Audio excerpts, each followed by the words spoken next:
বিশ্বাস করবা কিনা আমি বলতে পারবো না, আমার এক্সপেরিয়েন্স থেকে আমি বলি থাম্বনেল জিনিসটার ভূমিকা কেমন। ধরো তুমি অনেক ভালো এক্সাম দিছো, কিন্তু বাসায় এসে তোমার মনে পড়লো রোল নাম্বারই তো অ্যাড করি নাই। ভালো এক্সামের কোনো মূল্য আছে? তুমি অনেক ভালো ভিডিও বানাও, কিন্তু আফসোস তোমার ভিডিও কেউ দেখেই না। কারণ কি? মানুষ তো বাইরে থেকে আর বুঝতে পারবে না তোমার ভিডিওতে কি কি আছে। বোঝানোর জন্য তোমাকে একটা পারফেক্ট থাম্বনেল ক্রিয়েট করতে হবে। ভিডিওতে ক্লিক না করলে তো আর ভিডিওর ভিতরে কি আছে এটা তারা বুঝতে পারবে না। তোমার ভিডিও যদি খারাপও হয়, কিন্তু তোমার থাম্বনেল দেখে যদি ক্লিক করার মতো হয়, দেখবা যে তোমার ওই খারাপ ভিডিওটা ভাইরাল হয়ে গেছে। কারণ কি? কারণ ভিডিও ভাইরালই হয় ক্লিক থ্রু রেটের উপর।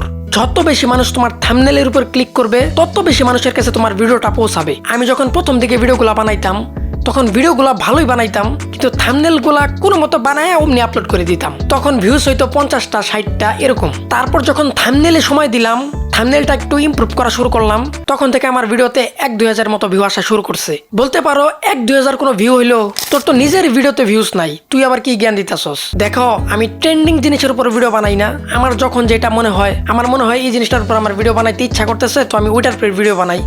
সেটা ট্রেন্ডিং না হলে আমার দেখার বিষয় নাই। তো সেই হিসাবে আমার ভিডিওতে যে 1-2 হাজার ভিউ আসে, এটাই আমার অ্যাচিভমেন্ট। খুব দ্রুত ভিডিও ভাইরাল করতে চাইলে তোমরা ট্রেন্ডিং টপিকের উপরে ভালো মানের ভিডিও বানিয়ে, ভালো আকর্ষণীয় থাম্বনেল বানিয়ে একটা কন্টেন্ট বানাও, দেখবা খুব দ্রুত সাকসেস পাবা ইনশাল্লাহ। আচ্ছা, যাই হোক, ওইসব বাদ। আমি যেভাবে সিনেমেটিক থাম্বনেল বানাই, এই ভিডিওটা A to Z দেখলেই বুঝতে পারবা, না দেখলে বুঝবা না। এর জন্য তোমরা ফটোশপটা ওপেন করবা।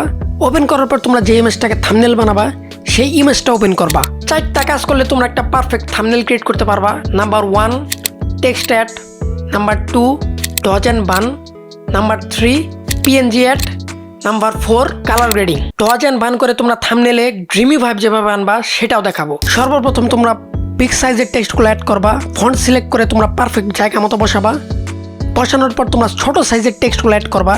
তোমরা দেখতে পারবা বিভিন্ন নাটক বা সিনেমার যে থাম্বনেলগুলো ক্রিয়েট করা হয়, ওইগুলোতে এরকম ছোট টাইপের টেক্সটগুলো অ্যাড করা হয়, যাতে অনেক সিনেম্যাটিক একটা ভাইব আসে থাম্বনেলের ভিতরে। তার আগে তোমরা বিগ সাইজের টেক্সটগুলোর মাঝখানে গ্যাপ ক্রিয়েট করবা। গ্যাপ ক্রিয়েট করলে একটা সিনেম্যাটিক ভাইব পাবা তোমরা থাম্বনেলের ভিতরে। তারপর তোমরা যে ছোট টেক্সটগুলো আছে, ওইগুলার উপরে আল্ট প্রেস করে তোমরা মাউস ড্র্যাগ করবা নিচের দিকে, দেখবা ডুপ্লিকেট লেয়ার ক্রিয়েট হয়ে যাবে।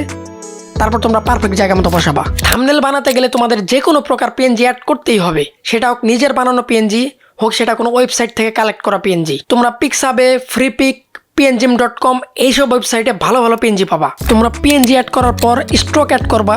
আমি আমার পছন্দ মতো হোয়াইট কালার স্ট্রোকটা অ্যাড করতেছি, তোমরা তোমাদের পছন্দ মতো স্ট্রোক অ্যাড করবা।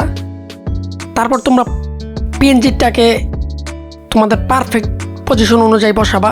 আমি আমার PNGগুলোকে পারফেক্ট জায়গা মতো বসাইতেছি, তোমরা তোমাদের PNG যেখানে বসানো উচিত সেখানে বসাবা। তারপর তোমরা ড্রপ শ্যাডো অ্যাড করবা। ডজ অ্যান্ড বান এর জন্য তোমরা সর্বপ্রথম একটা লেয়ার ক্রিয়েট করবা। ওই লেয়ার সিলেক্ট রাখা অবস্থায় তোমরা কালারটাকে হোয়াইট কালার চুজ করে তোমরা ব্রাশ চারিদিকে ব্রাশ করবা। দেখবা একটা ড্রিমি ভাইব আসবে থাম্বনেলের ভিতরে। দেন তোমরা, আমি আমার টেক্সটগুলো আবার পুনরায় আরেকটু পারফেক্টভাবে বসাইতেছি, তোমরা তোমাদের মতো করে বসিয়ে নিবা। আমি আরেকটু ক্লোজ রেঞ্জে বসাচ্ছি এই টেক্সটগুলা।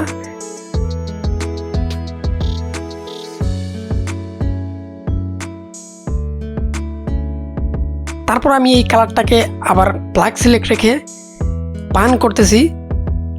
প্রথমে ডস করছিলাম, এখন বান। আর এই অ্যাপগুলা কালারগুলো আমার কাছে ভালো লাগতেছিল না, যার কারণে আমি বান করার মাধ্যমে ব্ল্যাক করে দিতেছি।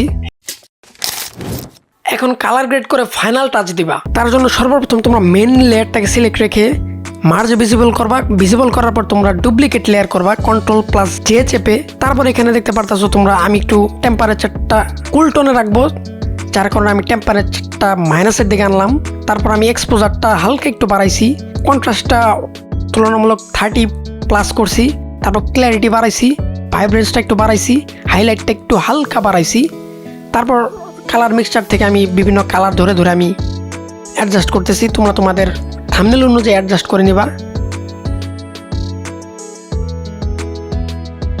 ডান, তোমার থাম্বনেলের কাজ ডান।